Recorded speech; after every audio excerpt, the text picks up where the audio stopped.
This video is for informational and educational purposes only. It is not any financial advice. Asli trades is not registered financial advisor. तो जो levels कल मैंने mention करे थे exactly Nifty ने वैसे perform करा है।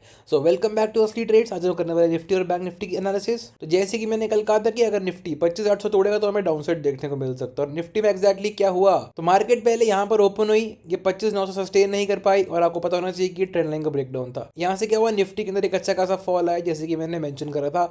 यहाँ पे सस्टेन नहीं कर पाया इस लेवल पे। अगर मैं आपको मार्क करके दिखाऊँ तो यहाँ पे निफ्टी नहीं सस्टेन कर पाया और यहाँ से आपको ब्रेकडाउन देखने को मिल गया। निफ्टी ने एक बार ही क्रॉस करने का ट्राई करा, दूसरी बार ही करा, लेकिन वो फेल हो गया। उसको तो हमें इवेंचुअली एक अच्छा खासा फॉल देखने को मिल गया। अब ये फॉल किसकी वजह से आया आपको पता होना चाहिए, आईटी सेक्टर की वजह से आया है। आईटी सेक्टर हमारा टोटली अभी डाउन साइड चल रहा है। अगर हम सेक्टोरियल इंडाइसेस की बात करें, अगर हम निफ्टी आईटी की बात करें तो निफ्टी आईटी के अंदर आज भूचाल आ गया। 5% डाउन साइड गया है निफ्टी आईटी। अगर मैं आपको दिखाऊं तो ये हमारा निफ्टी आईटी है, ये 5.5% डाउन साइड गया। आप देखो सारे स्टॉक्स क्रैश मारे हैं, 5%, 60%, 5%। तो आप देख सकते हो कि आईटी सेक्टर में कितना तगड़ा प्रेशर इस टाइम पे चल रहा है। अब ये सब क्यों हो रहा है आपको पता होना चाहिए। ये इसलिए हो रहा है क्योंकि जो एआई कंपनीज हैं वो नई नई चीजें लेके आ रही है और India India is lacking behind. India के अंदर एआई का कोई यूज ही नहीं हो रहा आईटी कंपनीज के अंदर।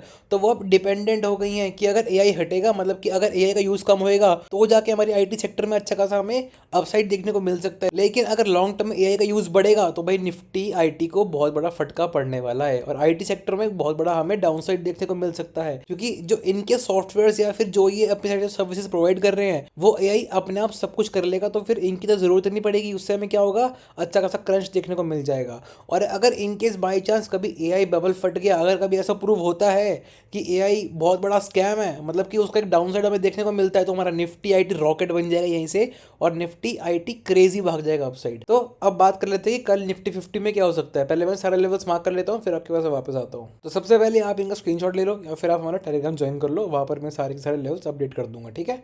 अब अगर हम बात करें निफ्टी 50 का, तो निफ्टी 50 में कल क्या हो सकता है आप देख सकते हो। मार्केट ने कहाँ पर क्लोजिंग दी है, मार्केट ने 25,800 के पास दी क्लोजिंग आज, जो कि एक स्ट्रॉन्ग रेजिस्टेंस हमें शो हो रही है। अगर ये वाली रेजिस्टेंस कल मार्केट तोड़ता है, अगर कल 25,800 टूटेगा इस लेवल को, तो आपको डाउन साइड का प्रोजेक्शन देखने को मिल सकता है। आपको पता होना चाहिए कि ये एक बहुत वीक सपोर्ट है, ठीक है। तो मार्केट अगर नीचे क्लोजिंग देना शुरू करेगा तो यहाँ पे हमें अच्छा खासा वापस निफ्टी जाता दिखाई दे सकता है 25,680 तक, ठीक है। अगर निफ्टी 25,680 भी तोड़ता है, ठीक है, अगर इस लेवल को निफ्टी तोड़ देता है इस लेवल को, तो यहाँ से आप बोल सकते हो कि मार्केट डाउन साइड 25,500 तक जा सकता है। और मैं आपको पहले ही बोल चुका हूँ कि जब तक हमारी गैप फिलिंग नहीं होती तब तक आप एक्सपेक्ट मत करना कि मार्केट ऊपर जाएगी।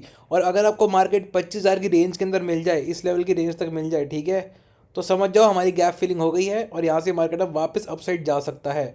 तो इस लेवल पे आके मैं काफ़ी सारी बाइंग करने वाला हूँ लॉन्ग टर्म के लिए। ये काफ़ी अच्छा इन्वेस्टेबल पीरियड भी रहने वाला है। तो फॉर पुट साइड अगर हम देखें तो हमारा कौन सा इंपॉर्टेंट लेवल है, तो अगर कल निफ्टी 25,680 तोड़ता है, ठीक है, इस लेवल के नीचे अगर कल निफ्टी जाएगा तो आपको यहाँ से एक अच्छा खासा डाउनफॉल देखने को मिल जाएगा निफ्टी के अंदर। तो ये हमारा इंपॉर्टेंट लेवल बन चुका है। और फॉर कॉल साइड अगर निफ्टी यही ट्रेंड लाइन के ऊपर क्लोजिंग देना शुरू करेगा, मोस्ट लाइकली अगर निफ्टी 25,900 के ऊपर क्लोजिंग देना शुरू करेगा, तो यहाँ से निफ्टी वापस अपसाइड जा सकता है इजीली, ठीक है। अगर अपसाइड जाता है तो फिर हमारी सबसे स्ट्रॉन्ग रेजिस्टेंस कौन सी है, 25,980। अगर 25,980 टूटेगा तो फिर निफ्टी आप बोल सकते हो कि यहाँ से बुलिश होना शुरू हो जाएगा। तो जैसे 26,000 क्रॉस कर लेगा Nifty will be extreme bullish. तो ये दो लेवल्स हो गए हमारे निफ्टी 50 के लिए। अब एक बारी बैंक निफ्टी की बात करते हैं। बैंक निफ्टी देखा जाए तो बैंक निफ्टी ने कुछ खास मूवमेंट आज नहीं दिखाई। ट्रेंड लाइन का ब्रेकडाउन हुआ लेकिन कुछ अच्छी खासी हमें क्लोजिंग देखने को नहीं मिली। तो बैंक निफ्टी आप देख सकते हो, बैंक निफ्टी ने पहले एम पैटर्न बनाया, फिर एम पैटर्न का ब्रेकडाउन भी हुआ, ठीक है। एम पैटर्न का ब्रेकडाउन हुआ तो फिर आप यहाँ पे देख सकते हो अच्छा खासा हमें फॉल देखने को मिल गया बैंक निफ्टी के अंदर। यहीं से इसने क्रैश करा, यहाँ से हमें 80 पॉइंट का डाउन साइड देखने को मिल गया, ठीक है। तो आप सबसे मेन चीज़ देख सकते हो कि इसने कहाँ पर आकर सस्टेन करा है। फिर से इसने सस्टेन करा है 6720 के ऊपर, जो मैंने कहा था कि बहुत इंपॉर्टेंट लेवल है, ठीक है। ये मैंने कल भी अपनी वीडियो के अंदर मेंशन किया था कि जब तक मार्केट इसके ऊपर क्लोजिंग देगी मतलब कि मार्केट बुलिश हो रही है, मतलब कि बैंक निफ्टी यहाँ पे बुलिश हो रहा है। तो अगर कल अब बैंक निफ्टी 6886 तोड़ता है, अगर कल बैंक निफ्टी इस लेवल के ऊपर क्लोजिंग देगा विच इज 6886, अगर यहाँ पे बैंक निफ्टी स्टेबल होना शुरू हो गया तो आप समझ जाओ कि बैंक निफ्टी 61 तोड़ते ही रॉकेट बन जाएगा, यहाँ से बैंक निफ्टी अपसाइड जाने के लिए वापस एग्रेसिव हो जाएगा। तो ये वो सारे इंपॉर्टेंट लेवल्स, आप इनका स्क्रीनशॉट ले सकते हो या फिर आप हमें टेलीग्राम पे ज्वाइन कर सकते हो, वहां पर आपको सारे लेवल्स मिल जाएंगे। ठीक है, अब हम बात करते हैं कि बैंक निफ्टी में कल हमें ट्रेड कैसे बन सकती है। तो अगर कल बैंक निफ्टी 886 के ऊपर सस्टेन करता है इस लेवल के ऊपर, तो आप कॉल साइड जा सकते हो। लेकिन कॉल साइड कब जाना है श्योर शॉट, जब 61,000 के ऊपर क्लोजिंग करना शुरू कर देगा इस लेवल के ऊपर। ठीक है, तो यहाँ से आप बुलिश हो सकते हो। इसके ऊपर सस्टेन करना कि मतलब बैंक निफ्टी एक नया ऑल टाइम हाई की तरफ बढ़ रहा है। और हमारा बाकी दो रेजिस्टेंस कौन से रहने वाले हैं, 61,200 और 61,400। ठीक है,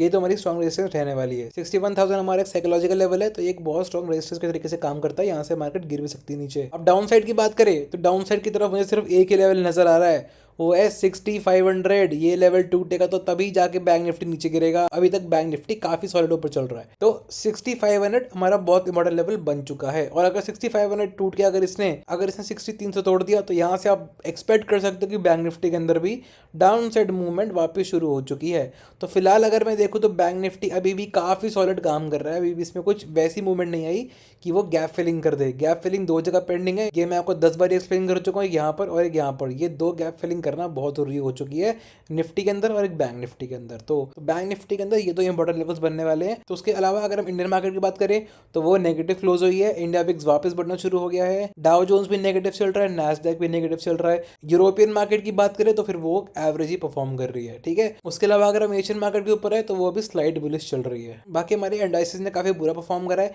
सिर्फ हमारा फाइनेंशियल सेक्टर काफी अच्छा परफॉर्म कर रहा है। तो अब हम देखते हैं एक बारी कि गिफ्ट निफ्टी के अंदर क्या चल रहा है। अगर मैं रिफ्रेश मारूं तो गिफ्ट निफ्टी अभी कॉस्ट टू कॉस्ट चल रहा है। एफआईएसडीएस की बात करें, एफआईएसडीएस की बात करें तो कल दोबारा से अच्छा खासा माल खरीदा गया है और ये बहुत टाइम के बाद हमारा पहला ऐसा महीना जो कि ग्रीन जा रहा है। आप देख सकते हो कि 6,000 करोड़ की बाइंग हो चुकी है और सेम डीआईएस भी अच्छा खासा माल ले रहे हैं। तो जैसे जैसे एफआईज हमारा माल बढ़ाएंगे, डीआईएस ऑफलोड करना शुरू करेंगे क्योंकि बहुत टाइम से वो बाइंग ही कर रहे हैं। नेक्स्ट हम देख सकते हैं क्रूड ऑयल में क्या चल रहा है। तो डब्ल्यूटीआई और ब्रेंट का प्राइस काफी बढ़ चुका है, 70 के आसपास चल रहा है। अगर यूएस ईरान की वॉर होती है तो फिर ये 70 प्लस भाग जाएगा। 70 प्लस भागते ही आपको पता लग जाएगा कि भाई मार्केट डाउन जा सकती है, इससे हमारी इकोनॉमी के ऊपर इंपैक्ट पड़ना शुरू हो जाएगा। इसके अलावा अगर हम सिल्वर की बात करें तो कल सिल्वर ने एक स्ट्रॉन्ग रेजिस्टेंस तोड़ने का ट्राई करा था 86 का, लेकिन वो तोड़ नहीं पा रहा क्योंकि वो काफी इंपॉर्टेंट लेवल रहने वाला है। अगर वो तोड़ेगा तो सिल्वर वापस बुलिश हो जाएगा। गोल्ड की बात करें तो फिर gold is in deep consolidation zone, मतलब कि यहाँ पर आपकी बाइंग शुरू हो जानी चाहिए गोल्ड के लिए। ईटीएफ के अंदर आप बाइंग स्टार्ट कर सकते हो गोल्ड के अंदर, थोड़ा सा अप डाउन होता रहेगा। तो इन्वेस्ट किस तरीके से करना है, अगर आप ईटीएफ में कर रहे हो या तो आप मंथली कर सकते हो, अगर आप सिंगल टाइम कर रहे हो तो आप कम पैसा लगाओ, लेकिन हर -5% पे आप गोल्ड के अंदर इन्वेस्ट करना शुरू कर दो। अब ये नहीं कि इसका मतलब ऑल इन चले जाओगे। नेक्स्ट कॉपर की बात करें तो फिर कॉपर का प्राइस हल्का सा वापस बढ़ना शुरू हो गया है। बिटकॉइन की बात करें तो फिर वो वही सेम 60 से 67 की रेंज में घूमना शुरू हो गया है। एक बहुत अच्छा इन्वेस्टेबल लेवल है बिटकॉइन के अंदर भी। इंडिया यूएसडी की बात करें तो हमारा वही 90 पे स्टेबल हो चुका है और हमें कुछ मेजर नहीं देखने को मिल रहा। बाकी बात करें हमारे इंडिकेटर की तो इंडिकेटर भी अभी फिलहाल काफी मस्त काम कर रहा है। तो आप देख सकते हो इंडिकेटर कितना मस्त परफॉर्म कर रहा है। सेल पे अच्छी खासी सेलिंग हो रही है, सेल पे अच्छी खासी सेलिंग हो रही है। देखो कितनी बार अच्छी खासी सेलिंग हुई है, बाय पे इसने अच्छी खासी बाइंग भी कराई है। तो this was all for today. ये थी हमारी निफ्टी और बैंक निफ्टी की एनालिसिस। होप आपको हमारी वीडियो पसंद आ रही हो। अगर आ रही है तो do drop a heart in comment section. असली ट्रेड्स साइनिंग ऑफ।